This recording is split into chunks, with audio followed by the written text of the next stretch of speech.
Do you know, that just breaks your heart, doesn't it? You talk about anxiety or depression or other things that are under the sort of umbrella of mental health, but you don't think about loneliness. No. But can I just specify that Barry was a really lovely man who lost his wife very sadly and got into a really downward spiral of loneliness and depression, and when he managed to get himself out of that through friends and people visiting him, he's now working on a campaign to stop other people from feeling like that. So he's going out there and trying to... But he has purpose now. See, that's the thing that I found, because not allowed to go out, so you couldn't talk to anybody, even at the till of a supermarket or something. We weren't allowed to phone anybody. So Yeah, you had no phones, did you, when you were there? So you couldn't actually, phone. And there was no film crew either. You were filming yourself. Yes, absolutely. I know I would never cook for myself, and I would never do meat and potato and 2 veg for myself. I was making sandwiches. I would be 10 stone heavier. I was making cups of tea and eating biscuits just for something to do. Yeah. And I think that we all can do something. I think there has to be a conclusion to all of this, and there are lots of campaigns at the minute about what we all can do. We all know somebody, either in our family or somebody, say, a neighbour or just anybody we know who would just like a cup of tea. Even if you don't know them as well, I have to stress that obviously it was a small experiment, but you do get those senses of, oh gosh, I probably wouldn't bother getting dressed and I probably wouldn't eat very much.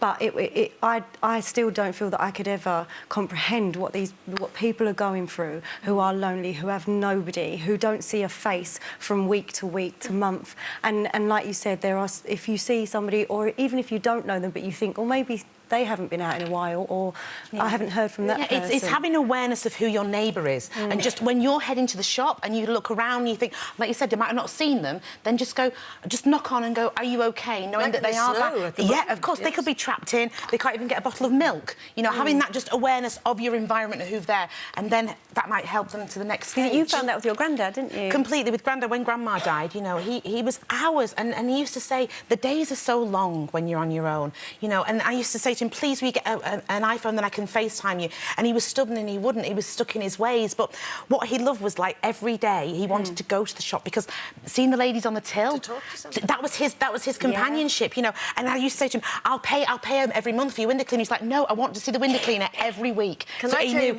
tell you one little story, just because we're going to a break? Yes. There's a man I met once on a film, and you'll identify with this, and he's 93. And he was on his own, very, very healthy man, little stepping machine and everything. Yeah. And he scammed all his savings, right? And I said to him, John, how do you feel now? And I remember he poked me like that. He said, the trouble is with people like you, I might go for 2 weeks, never talking to a living soul. And these scammers were really nice to me. They talked to me. I never forgot that story. It just made me sort of very sad. Again, it goes back to awareness, doesn't it? Be aware of people like that as well. And I bet your granddad never knew how much those people don't know how much they meant to your granddad. Exactly. When they knock on and say, can I pay £5? That 1 minute means the world. So just have a little think. Take the time. Be thoughtful.